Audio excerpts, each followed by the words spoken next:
My wife said I have to wear protection. Oh no, oh no, oh no, no, no, no, no. Almost died. Smells like a full-on butthole in here.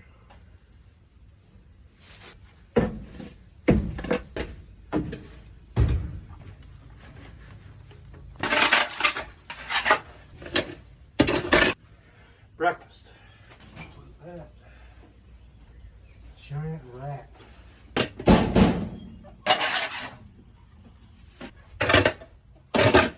And I thought they smelled bad on the outside.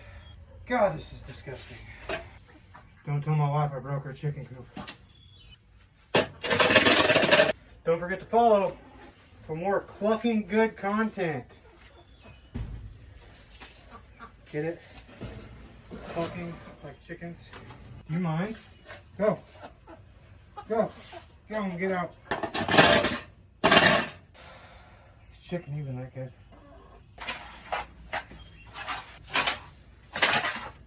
My parents did not raise a quitter. They raised a complainer. I get the job done, but I will complain the entire time. Now for some new bedding.